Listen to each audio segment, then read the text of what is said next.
Acho Kawat. If you could step back, not just a few centuries or even a few millennia, but 500 million years into Earth's past, no towering dinosaurs, no sprawling forests, no birdsong, no human footprints, just a world so alien, so surreal, that it barely feels like our planet at all. 500 million years ago, Earth was a place of strange seas and shallow shores, of bizarre creatures with no eyes, no bones, and no idea that one day their distant descendants would wonder what life looked like back then. Imagine giant trilobites crawling across the ocean floor, jellyfish-like predators drifting through murky waters, and volcanic activity reshaping entire continents beneath the waves. This isn't science fiction, it's Earth's forgotten reality, a time when the rules of life were still being written, and survival meant evolving fast or vanishing forever. What really happened during this mysterious era? Why did life explode into complexity and just as quickly collapse? Let's rewind the clock and take a deep dive into the breathtaking, mind-bending world of Earth. 500 million years ago. Asterisk Chapter 1. The alien planet, Earth before the explosion. Close your eyes and imagine the world not as we know it, but as it once was. Unrecognizable, silent, and still. No trees, no flowers, no birds, no animals, just a vast, barren Earth wrapped in an atmosphere. Unlike today's, its surface shaped by the slow churning of tectonic plates and volcanic forces beneath. It is over 500 million years ago, during the late Precambrian period, a time so ancient, so distant, that even the continents look completely different. What would it feel like to stand on such a world? A breathless atmosphere back then. Earth's atmosphere was just beginning to change. Oxygen, the very gas we depend on to breathe, was a rare and precious thing. For billions of years, Earth's skies were filled mostly with carbon dioxide, methane, and nitrogen. If you stepped outside onto this ancient planet, you wouldn't survive a single breath. And yet, it's precisely this inhospitable atmosphere that laid the groundwork for something extraordinary: the rise of complex life. Hidden in the oceans were tiny heroes, cyanobacteria, also called blue-green algae. These microscopic organisms were silently transforming the atmosphere by producing oxygen through photosynthesis. Over millions of years, their slow, invisible work filled the oceans and skies with the oxygen that life would one day depend on. The story wasn't simple or safe. The Great Oxygen Catastrophe, a strange twist of fate. The oxygen produced by these tiny microbes didn't just help life, it almost destroyed it.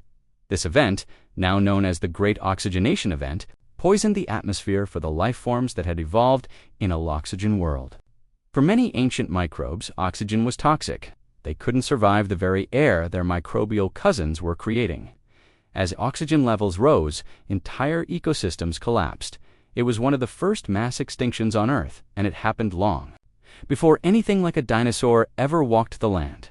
A harsh, frozen world, the Precambrian Earth was also a land of extremes. Ice ages gripped the planet for millions of years. One of the most dramatic was the Snowball Earth event. When glaciers stretched from the poles to the equator, imagine an entire planet covered in white, the oceans sealed under miles of ice. A silent world, frozen and still. Deep freeze, life held on. Beneath the ice, in hydrothermal vents and protected sea pockets, ancient organisms continued to survive and evolve. These survivors would give rise to something the world had never seen before: multicellular life. The first steps toward complexity for billions of years. Life had existed as single-celled organisms, bacteria, algae, simple plankton. But around 600 million years ago, something began to shift. Cells started working together. The first multicellular organisms emerged, not quite animals as we know them, but something more complex than anything before. These early creatures belonged to a group known as the Ediacaran biota, mysterious soft-bodied organisms that defy easy classification. Some looked like discs, others like fronds or jelly-like blobs. Many left no descendants. To this day, scientists debate what they were. Were they plants? Fungi? Some may represent entire kingdoms of life now extinct. Fossils from this time are incredibly rare, found only in a few places, such as the Ediacara Hills of Australia and parts of Newfoundland, Canada. And yet, they offer a tantalizing glimpse into a lost world between single cells and the rise of true animals. Land in motion, meanwhile, Earth's continents were on the move. The surface of the planet was never still.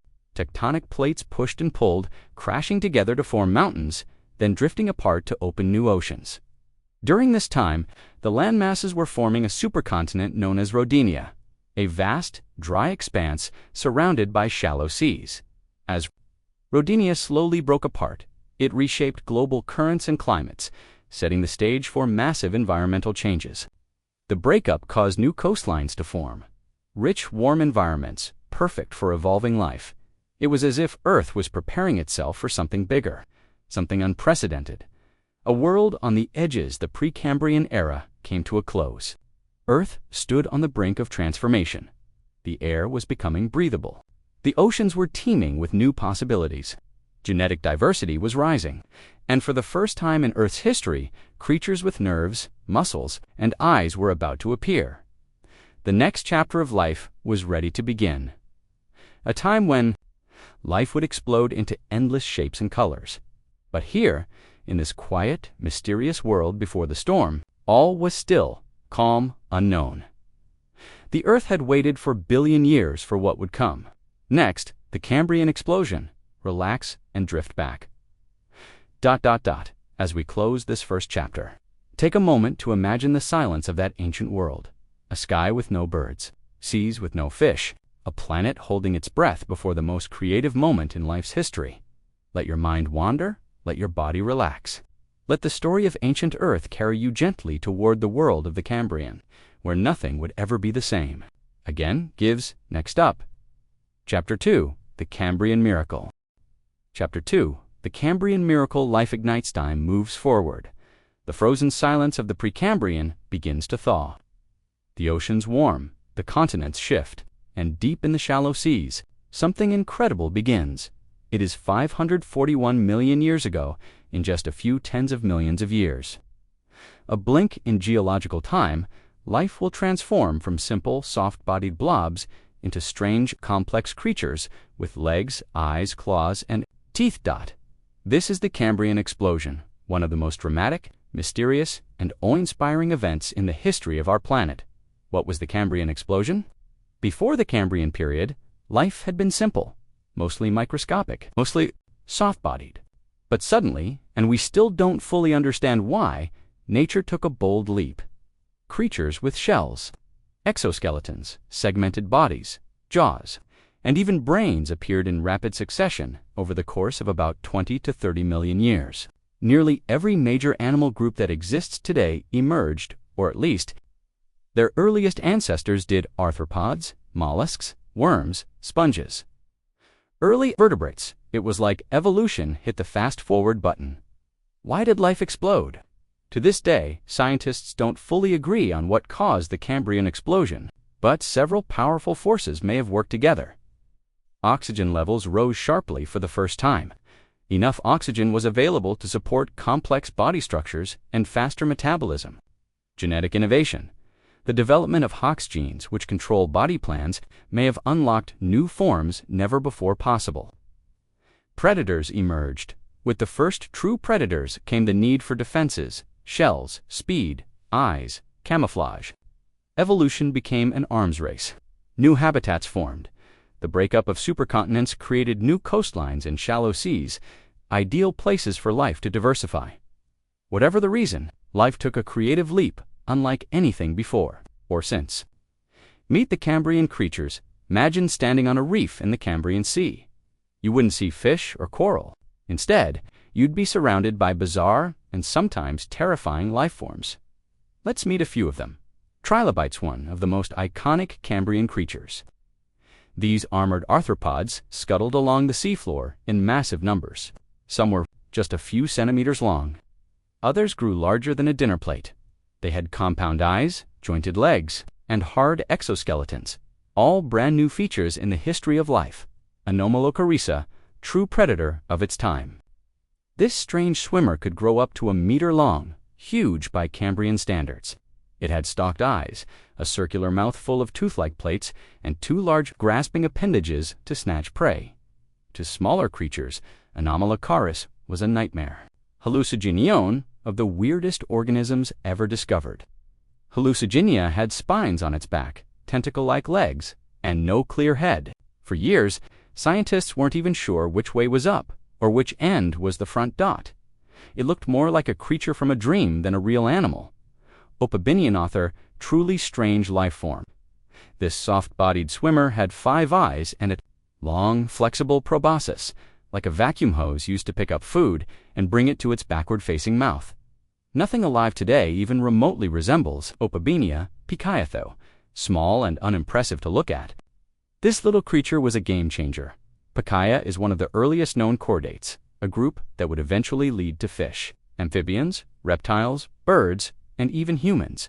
In a very real sense, it could be one of our oldest ancestors, a sea of possibility. The Cambrian seas were filled with soft sediments, low light conditions, and gentle currents, perfect for many forms of life to thrive. Creatures didn't just evolve to move or eat. They evolved to see, hide, build, hunt, and compete. And slowly, the first ecosystems began to form, with food chains, predators, scavengers, and even symbiosis. Nature was no longer just surviving. It was inventing. Traces in stone. How do we know all of this? Thanks to places like the Burgess Shale in Canada, a legendary fossil bed that preserves soft-bodied creatures in incredible detail. Here, scientists have discovered dozens of unique species frozen in time. In layers of fine mudstone, the Burgess Shale tells a story not of monsters or giants, but of life, learning to become complex. To diversify, to try things. Some succeeded. Many did not. A new kind of intelligence, though the Cambrian creatures didn't have brains as we know them. Many had nerve centers, sensory organs, and even primitive vision. Eyes were among the most powerful inventions of the Cambrian period. They allowed animals to see predators, prey, and mates, changing evolution forever. For the first time, life wasn't just reacting blindly. It was choosing, responding. Navigating. Consciousness, even in its earliest flickers, had entered the story. The miracle of change. What makes the Cambrian explosion so miraculous isn't just how much life changed, it's how quickly it did. In a world where change often takes millions of years, the Cambrian stands out as a creative storm, a moment when nature unleashed its full imagination, from jelly-like worms to armored tanks, from faceless feeders to stalk-eyed hunters, from mindless drifting to strategic movement. The world would never be the same again. Drift away with the Cambriana as you lie back. Breathing slowly, imagine the quiet rhythm of ancient tides. Bizarre creatures drifting beneath soft waves, predators patrolling the shadows, and life itself writing the first chapters of complexity. Let your mind wander through the dreamlike world of the Cambrian seas. A place both ancient and brand new, unfamiliar yet connected to every living thing today. Sleep, if you wish, or stay with us, because in the next chapter, the story becomes even stranger. Up next, Chapter 3, Creatures. Without time, the first animals. Would you like to move on to Chapter 3, or adjust anything before continuing? Chapter 3, Creatures without time. The first animals, they were the pioneers, not dinosaurs, not fish, not even insects, but creatures, so strange, so unlike anything alive today, that they seem to belong not just to another era, but another universe. These were the first true animals, not single cells, not floating algae, but organisms with bodies, senses, organs, and purpose. They lived, they moved, they competed, and then most of them vanished, leaving only fossils, delicate impressions in stone, and questions scientists are still racing to answer. What makes an animal? To call something an animal is to say it shares a few key features. It is multicellular, it feeds on other life, heterotrophic, it moves, at least at some stage. It has sensory or nerve systems to respond to the world. By the Cambrian period, life had checked all these boxes, and then added thousands more. These weren't just blobs floating in the ocean. They were innovators, puzzle pieces of evolution. Each Cambrian creature feels like a biological experiment, as if nature was trying different body plans to see what might work. Some would lay the foundation for modern phyla. Others were evolutionary dead-ends, branches that grew, then broke off forever, Let's journey into the deep to meet these lost marvels. Wiwaxia, the armored mystery Wiwaxia, was like a walking pincushion. Its soft, slug-like body was covered in rows of scales and long spines. It had no eyes, no limbs, yet it moved along the seafloor, feeding on microbes. Some think Wiwaxia is related to mollusks, others to worms. Nobody knows for sure. It's one of many Cambrian organisms that don't fit into our modern classification. System's Morella, the elegant survivor often called the lace crab. Morella had a delicate body, long sweeping head spines, and feathered limbs for swimming, though it looked insect-like. It wasn't quite a crustacean, nor any known arthropod today, but here's what's amazing. Over 25,000 Morella fossils have been found, yet we've never discovered a direct descendant. Its whole lineage simply disappeared. A reminder, not all success leads to legacy. Hallucigenia, so strange, we drew it upside down. We met Hallucigenia earlier, but this creature deserves another look. For years, scientists thought it walked on its spines. Then they realized we'd had the fossil upside down the whole time. Its real legs were tentacle-like, its head hard to find. It may have breathed through its skin. It may not have had a brain. Understand about life's first steps. Nectocaris, the cephalopod that shouldn't exist in Nectocaris, swam with 2 fins, had a flexible body, and a funnel for jet propulsion, much like a modern squid. But here's the problem. It lived way too early. Most scientists believe cephalopods evolved much later. Yet Nectocaris seems to break that timeline. Did soft-bodied mollusks evolve earlier than we thought? Or is Nectocaris something entirely different? Sometimes, a single fossil can rewrite the story. Early nervous systems, for the first time in Earth's history, brains, however simple, began to form, not like human brains, but clusters of neurons, sensory ganglia, primitive eye spots.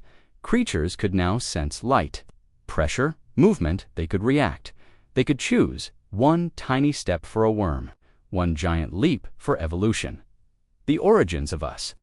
Among these bizarre forms was something humble, easy to overlook. A small worm-like swimmer with a notochord, a primitive spinal cord. Its name, Pikaia. Pikaia is one of the earliest known chordates, the group that would eventually evolve into fish, amphibians, reptiles, birds, and mammals.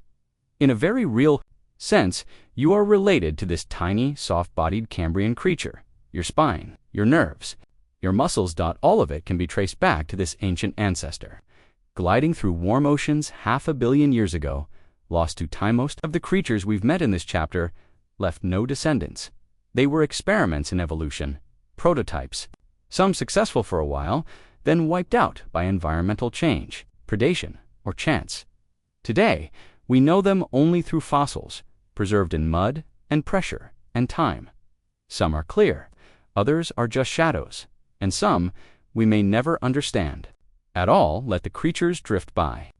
As you relax, let your mind fill with images of that ancient sea. A slow-moving Wiwaxia gliding through silt, a twisting Hallucigenia balancing on soft legs, a predator with no bones, no eyes hunting by feel. This is life at its earliest, rawest form, not yet perfected, not yet familiar, but alive, curious, and already writing the blueprints for everything to come. Chapter 4. Continents on the move. Earth's shifting face, the world beneath your feet, is not still, it moves. Slowly but surely, like a giant breathing in slow motion, and it always has. Long before humans, before mammals, even before the dinosaurs, Earth's surface was alive with motion. Oceans formed and vanished. Mountains rose and crumbled. Continents collided and broke apart. Over billions of years, this shifting face of Earth would reshape climates, isolate ecosystems, and set the stage. For life to evolve in ways no one could predict, the engine below, plate tectonics at. The heart of this motion is a powerful process. Plate tectonics. Earth's outer shell, the lithosphere, is cracked into massive slabs called tectonic plates. These plates float on a softer layer beneath called the asthenosphere, and they are always moving, colliding to form mountains, pulling apart to form oceans, sliding past one another to trigger earthquakes, subducting beneath one another to melt. And recycle crust. It may happen slowly, just centimeters per year, But over millions of years, it's enough to rearrange the entire planet. Ancient supercontinent wrote Earth's history. The continents have merged and split many times. Let's look at a few of the most famous ancient supercontinents. Rodinia, approximately 1.1 billion years ago. Rodinia was one of the earliest supercontinents, a massive landmass that may have stretched from pole to pole. It was barren, lifeless, and harsh. Yet, as it broke apart, it triggered ocean currents, nutrient flows, and climate shifts that helped spark the Cambrian explosion. Pannotia, too, 600 million years ago. A short-lived supercontinent formed after Rodinia's breakup. Its rapid fragmentation contributed to changing sea levels again, boosting diversity in marine life. The ocean shallows that formed along Pannonia's fractured edges became hotspots of evolution. Gondwana, too, 550 million years ago. As Pannonia split, it gave rise to Gondwana, a southern supercontinent that included what we now call South America, Africa, Antarctica, India, and Australia. Gondwana would dominate Earth's southern hemisphere for hundreds of millions of years. Life thrived. In the warm, neutral seas along its coasts, Laurasia, too, 400 million years ago in the north, the landmass called Laurasia emerged, made up of what would become North America, Europe, and Asia. Eventually, Gondwana and Laurasia would drift back together, forming the most famous supercontinent of all, Pangaea, approximately 335 to 175 million years ago. This was the world of the dinosaurs, one giant supercontinent, surrounded by one superocean Panthalassa. Mountains towered where continents collided. Interior deserts baked beneath scorching suns. Vast coastlines offered lush, humid habitats where reptiles, and later, dinosaurs flourished. But even Pangaea wouldn't last forever. It too would split apart, leading to the continents we know today. When continents collide, meeting of tectonic plates doesn't just shift land, it creates it. The Himalayas were born when India slammed into Asia. The Andes rose as South America rode over an ocean plate. The Appalachians are ancient scars from Pangaea's formation. Every collision, volcanoes erupt. Mountains rise, climate zones change, and with them, the paths of evolution shift. Climate in motion continents don't just move land, they move weather. A continent drifting near the equator gets hot, wet. Tropical climates, a continent drifting near the poles turns cold, icy, and dry. This reshapes ecosystems, destroys some, forges new ones. For example, when Antarctica broke off and drifted south, it froze, becoming the icy land we know today. When South America connected to North America, animals from both continents traded places, triggering one of the greatest biological shakeups in history. Isolation and evolution. Continental drift can separate species, cutting off populations for millions of years. Over time, these isolated groups evolve in different directions. This is called allopatric speciation, and it's one of the most powerful forces in evolution. It's why Australia has marsupials like kangaroos. It's why Madagascar has creatures found nowhere else. It's why each island, each continent, tells its own biological story. Let the earth move beneath you. As you drift off, imagine the deep rumble of continents shifting beneath your feet. Mountains rising, valleys cracking open, oceans pouring into newborn basins. The earth is never still. It breathes, it bends, it breaks, and rebuilds itself again and again. And in every quake, every drift, every ancient collision, life finds a new path forward. Up next, Chapter 5. Monsters of the Deep. Life before dinosaurs. Chapter 5. Monsters of the Deep. Life before dinosaurs. Before the mighty T-Rex ever roared. Before the first wing ever sliced the sky, there was an age ruled not by giants of land, but by monsters of the deep. For hundreds of millions of years, oceans were the true stage of evolution, and they were filled with creatures as terrifying, alien, and unstoppable as anything that came after.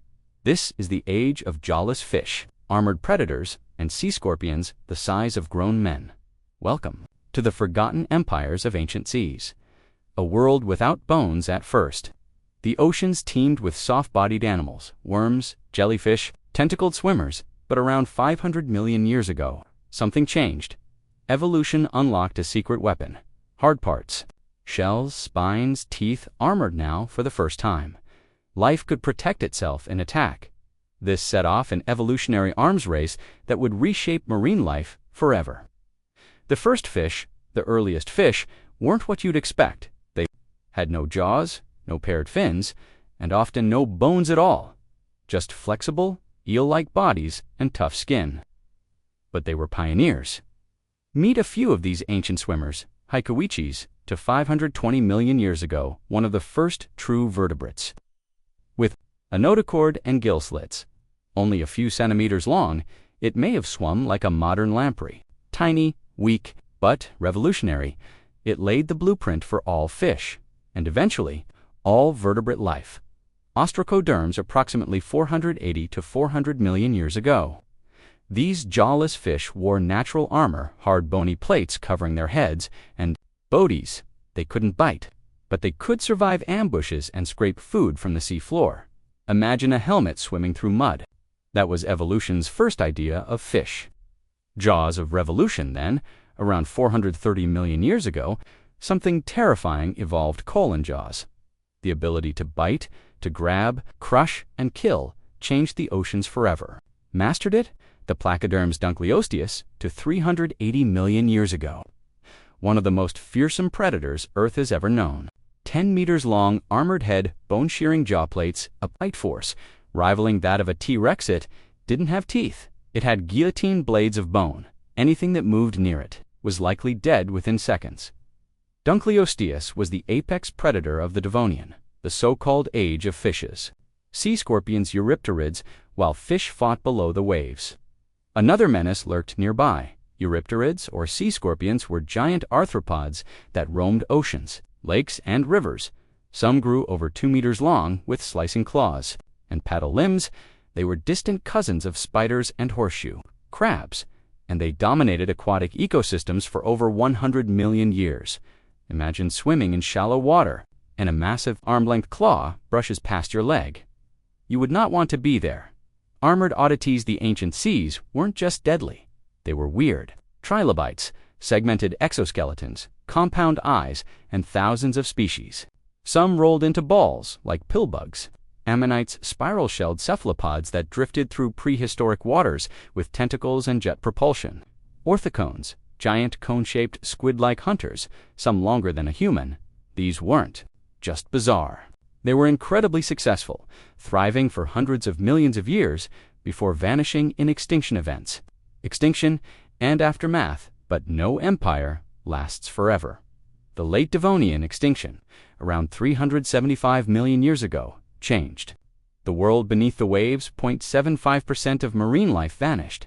Placoderms disappeared. Coral reefs collapsed. Whole lineages were erased.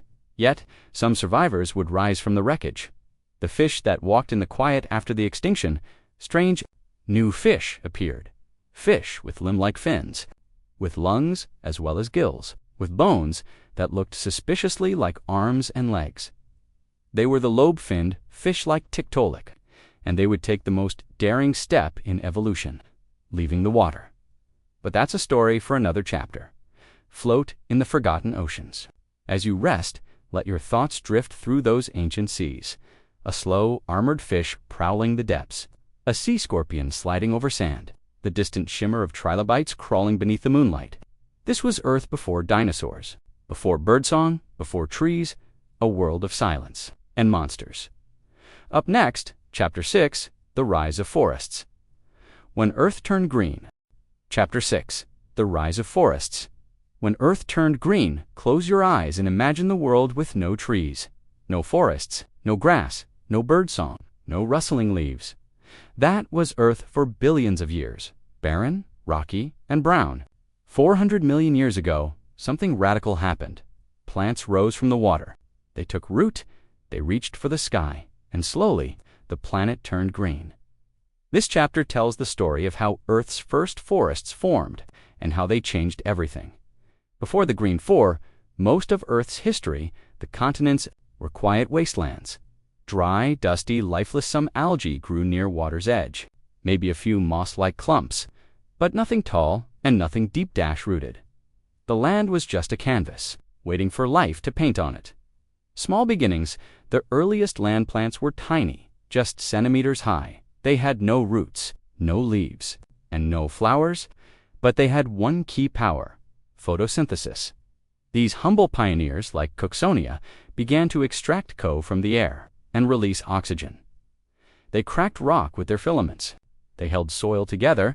They built the foundation for all future life on land. The first forests then came the trees, not like oaks or pines, but strange, towering giants of a different world. Meet some of Earth's earliest forest builders. Archaeopteryx, 380 million years ago, often called the first true tree. Grew over 20 meters tall, had woody trunks, and broad fern-like leaves formed dense forests across ancient continents. Its roots changed the chemistry of the soil. Its leaves enriched rivers and oceans with nutrients. It was a global engineer. Lycopsids and club moss. Don't let the word moss fool you. These plants grew as tall as 10-story buildings. Their trunks were hollow, their branches stiff and scale-like. They created dark, tangled swamp forests, where few animals could move freely, and they would rule Earth for millions of years. Ferns, horsetails, and spore plants before seeds. There were spores, tiny dust-like cells that floated through air and water.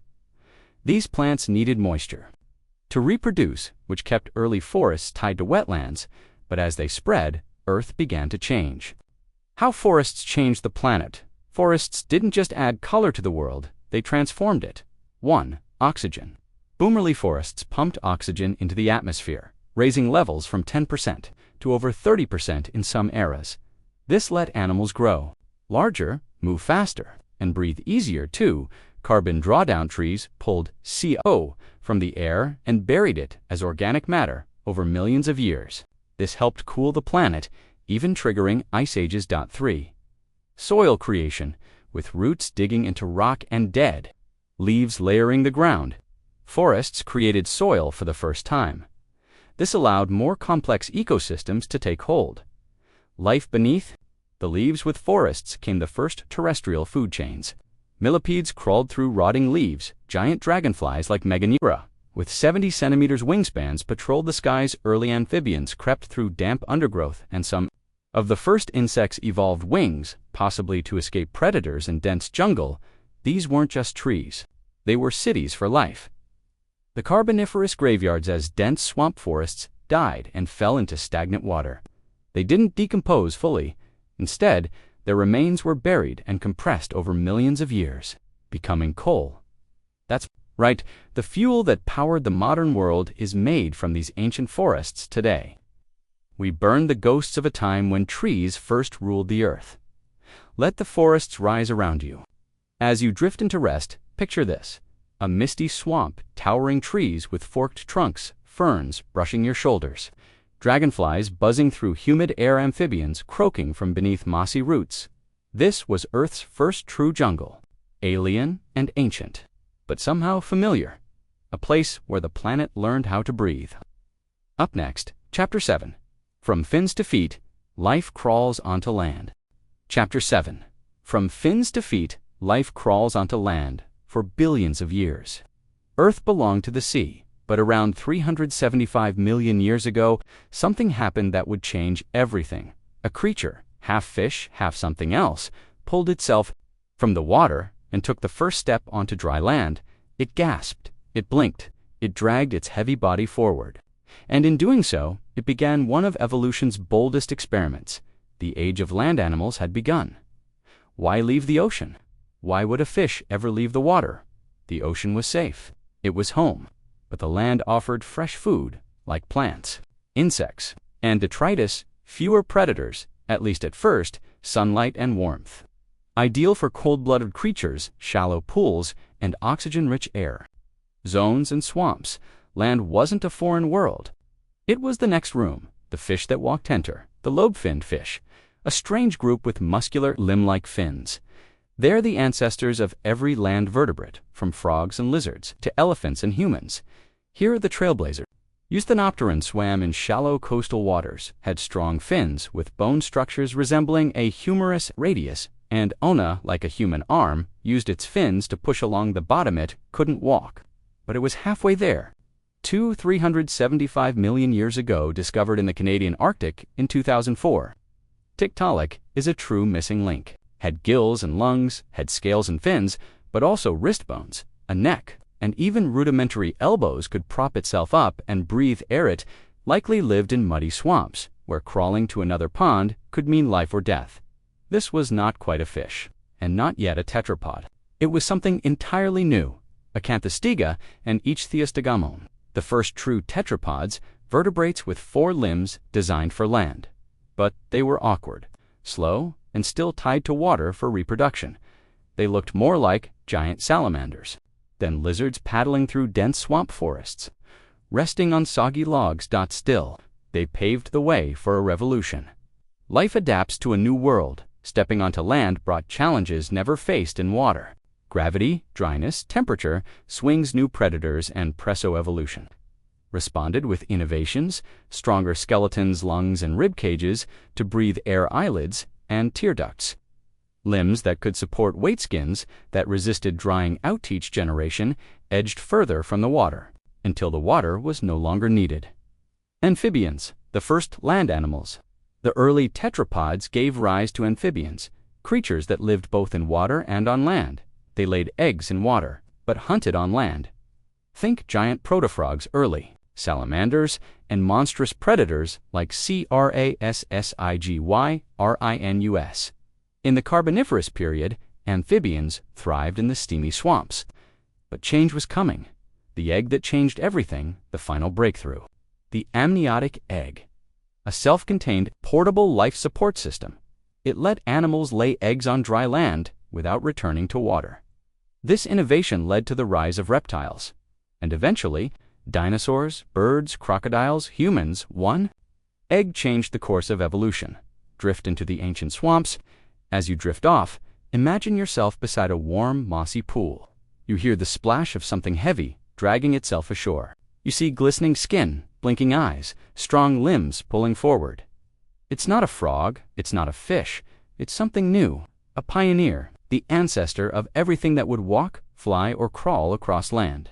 This is the step that shaped a planet. Up next.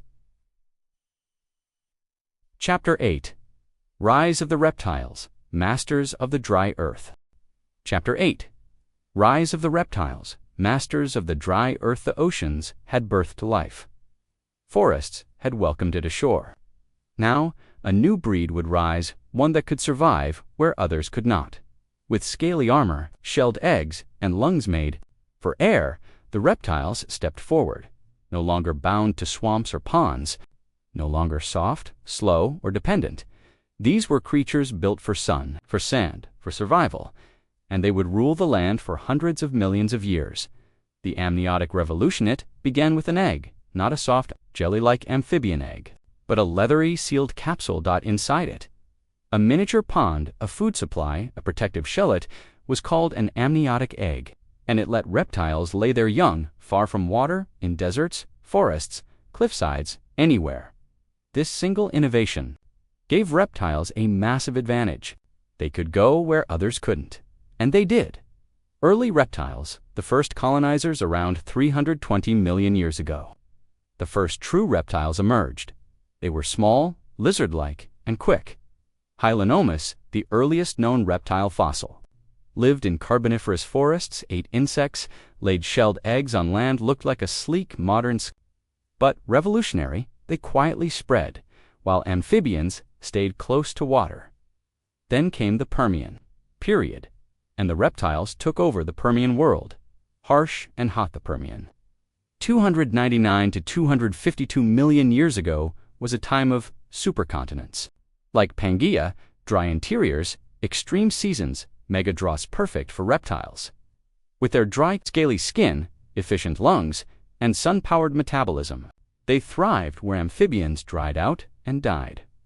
Reptile superstars of the Permian: Dimetrodon, often mistaken for a dinosaur, but not one had a massive sail on its back, likely for thermoregulation, powerful jaws.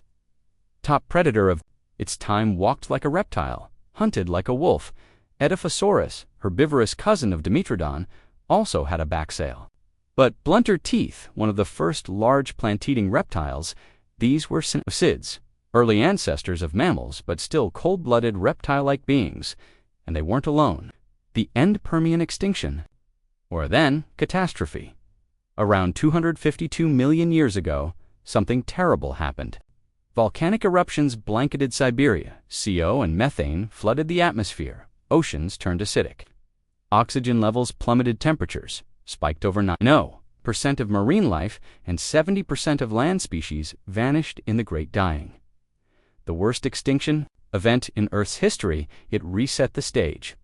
And from the ashes came the true age of reptiles. Archosaurs, the next generation, after the Great Dying. Two major reptile lineages emerged. 1. Lepidosaurs, ancestors of modern snakes, lizards, and tuataras. 2. Archosaurs, the group that gave rise to crocodiles, pterosaurs, flying reptiles, dinosaurs. These archosaurs were faster, smarter, and better adapted to a post-extinction world. They rose quietly in the Triassic period, and they were about to change everything. Let the dry earth settle beneath you. As you fall into sleep, picture red deserts stretching to the horizon, strange, sail-backed creatures basking in the sun, dust rising behind clawed feet, giant eggs resting in shade of silence. Before thunder, the reptiles had conquered the land, but the next age would be louder, faster, larger. It would belong to the dinosaurs. Up next, Chapter 9, The Dawn of the Dinosaurs. Chapter 9. The dawn of the dinosaurs. Out of extinction came opportunity. After Earth's deadliest mass extinction, the land was quiet, forests had thinned, rivers slowed, many species were gone. But in this silence, something new began to stir. They started small, two-legged, fast, and featherless. Barely noticed at first, but these early creatures would become the most iconic animals in Earth's history. They were the dinosaurs, and their time had come. Welcome to the Triassic. Roughly 252 to 201 million years ago, the Triassic period was a world rebuilding itself. The continents were still locked into the giant landmass Pangaea. Hot, dry interiors. Seasonal extremes. Limited water, perfect conditions for cold-blooded survivors like reptiles. But something new was evolving from the archosaurs. Something fast, lightweight, efficient. The first dinosaurs, the earliest dinosaurs, were nothing like the towering giants we know today. They were small, agile, bipedal, predatory, or omnivorous. Let's meet them. Eoraptor, 231 million years ago.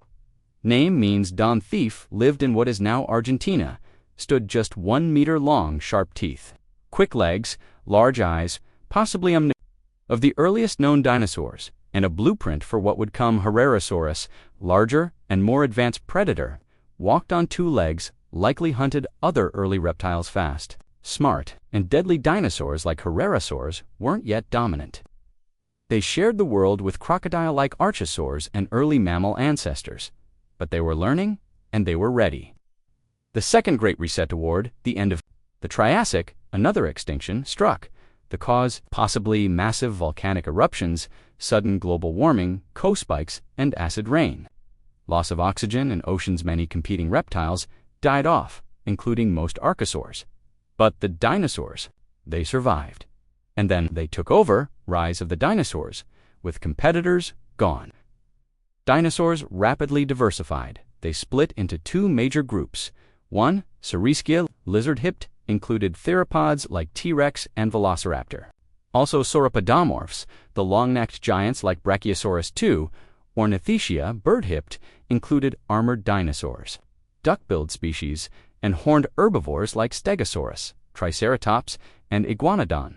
They spread into every niche: swamps, forests, plains, coast sand. They got bigger, smarter, more social. Some even got feathers, sauropods, the gentle giants by the late Triassic and early Jurassic. Sauropods were evolving into living towers. Think of Plateosaurus, Apatosaurus, Diplodocus, long necks. Let them graze from treetops. Massive size protected them from predators. Their stomachs digested low-quality plant matter, but in bulk. They were Earth's first mega-herbivores. Theropods, the future predators. Meanwhile, theropods were evolving into fearsome hunters.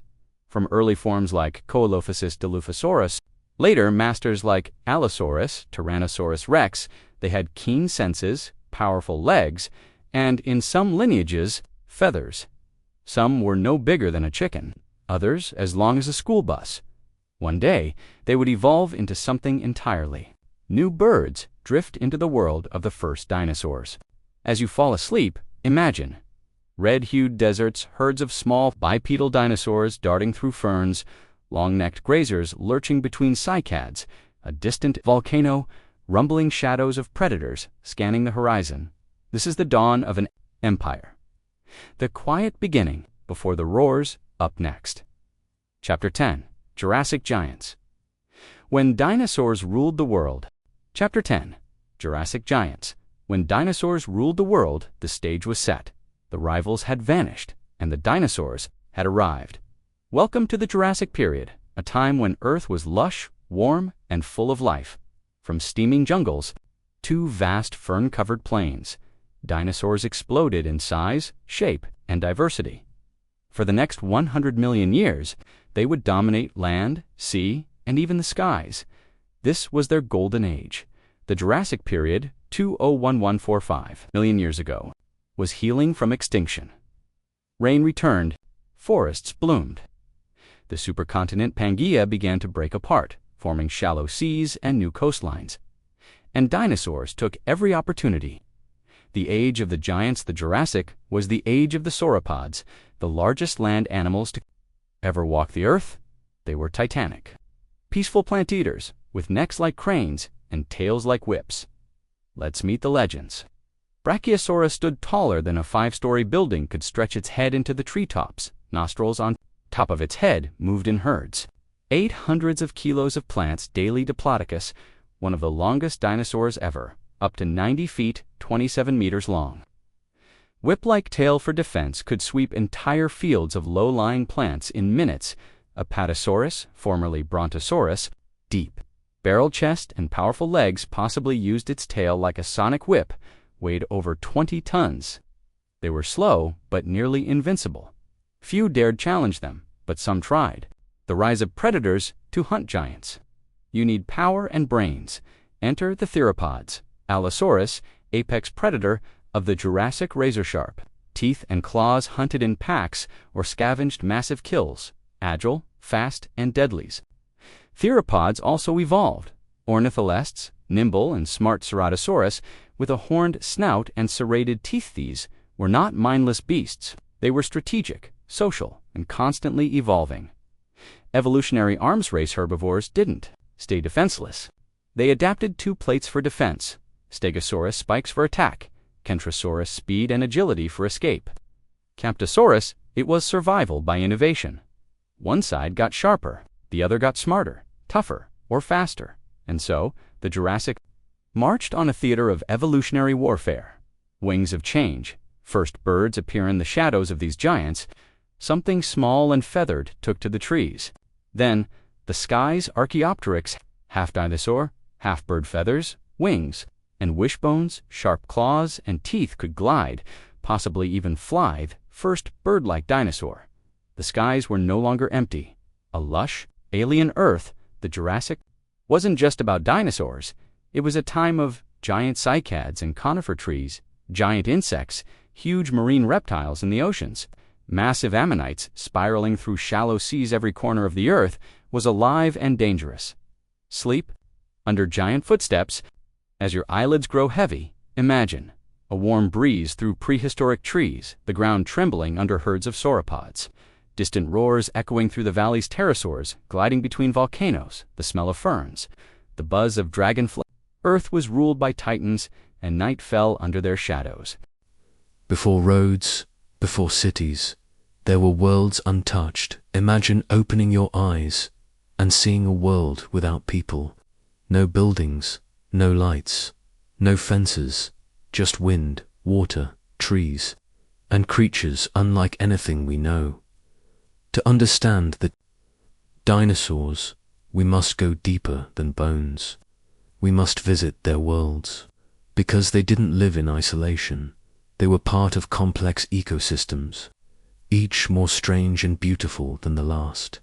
From swamps and deserts to polar forests and volcanic islands, each landscape shaped the lives of the dinosaurs who called it home. Let's journey now into those lost worlds. to see not just the dinosaurs, but the world around them, the Morrison Formation, a Jurassic jauntland where, western United States, when 150 million years ago, late Jurassic.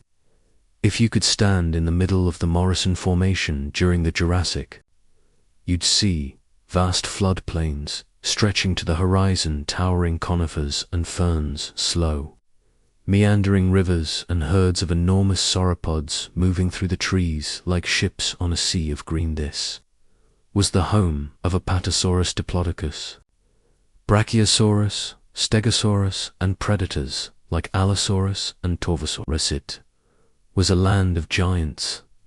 Thunder rumbled not from the sky, but from the footsteps of dinosaurs the size of apartment buildings, the Gobi Desert bones in the sand, where Mongolia and China, when 80 to 90 million years ago, late Cretaceous today, the Gobi Desert is dry and windswept.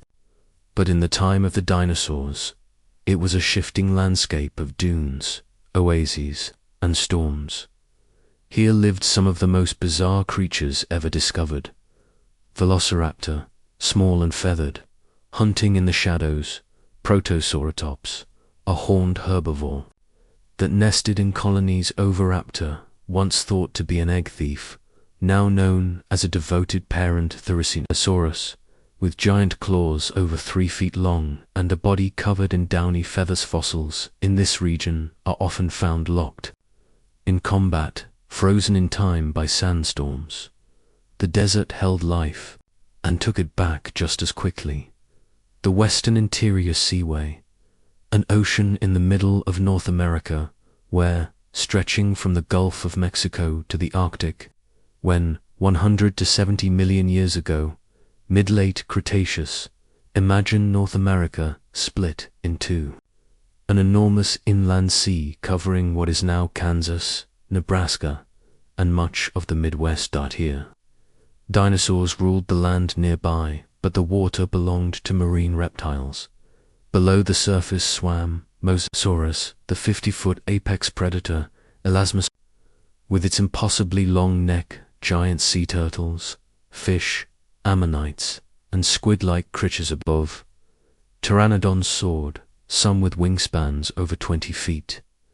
This was a world where the line between air, land, and sea blurred, and danger could strike from any direction.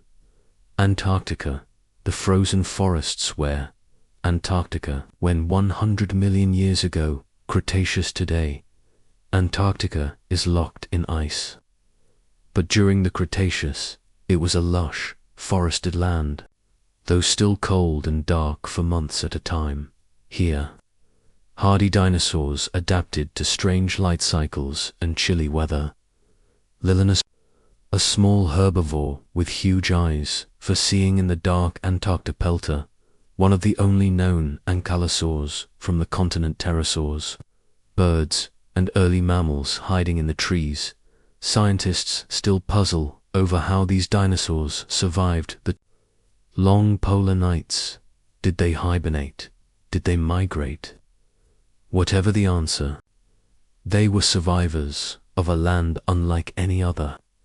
Islands of fire, volcanic worlds of the late Cretaceous, where modern-day Romania, India, and island chains in the ancient Tethys Ocean when 70 to 65 million years ago some dinosaurs lived not in vast plains, but on islands surrounded by water, volcanoes, and isolation in what's now Romania. The so-called island dwarfs evolved, smaller versions of giant dinosaurs, like Megasaurus, a mini sauropod, strange predators like Belor, with double claws and bird-like posturon. These islands' resources were scarce. Being big was a disadvantage. So evolution shrunk what had once been giants. This is known as insular dwarfism, and it happened across the globe. A reminder that even dinosaurs obeyed the rules of nature. The Hell Creek Formation, the last world of the dinosaurs, where, North America, when 66 million years ago, end of the Cretaceous. This was the final chapter of the dinosaurs. A rich, vibrant ecosystem full of life, moments before it all changed. Here lived Tyrannosaurus rex, stalking the edges of forests, triceratops, grazing in herds, ankylosaurs, armored and low to the ground, early flowering plants, beetles, and songbirds. It was not a dying world. It was a thriving one. And then it ended the day the sky fell 66 million years ago. A mountain-sized asteroid struck the Earth near what is now the Yucatan Peninsula. The impact was catastrophic. A fireball brighter than the sun, shockwaves that flattened forests for thousands of miles, tsunamis that swept continents, a dust cloud that blocked sunlight for months, maybe years. Temperatures plummeted, plants died, and ecosystems collapsed. Around 75% of all species on Earth went extinct. The age of the dinosaurs, the giants of the Mesozoic, was over. But not all life ended. Some birds survived. Some mammals hid and emerged. Life, as always, found a way forward. What made these worlds special? Each of these prehistoric worlds had its own story, its own rhythm, its own cast of characters. What makes dinosaur ecosystems so fascinating is not just the dinosaurs themselves, but how they fit into a bigger picture. Predator and prey, climate and vegetation, continental drift and sea level rise, volcanic eruptions, and asteroid impacts. Dinosaurs weren't just visitors to Earth, they shaped it. Their footsteps dug into the mud, their dung fertilized the land, their herds changed forests, their deaths fed new life. They weren't just part of the world, they were the world. And now the world sleeps today. Those ancient lands lie hidden under cities, beneath oceans, within mountains trapped in stone. But if you listen closely, in the rustle of leaves, in the call of birds, in the sweep of stars, you can still hear echoes of those lost worlds. The Earth remembers, and now so do you.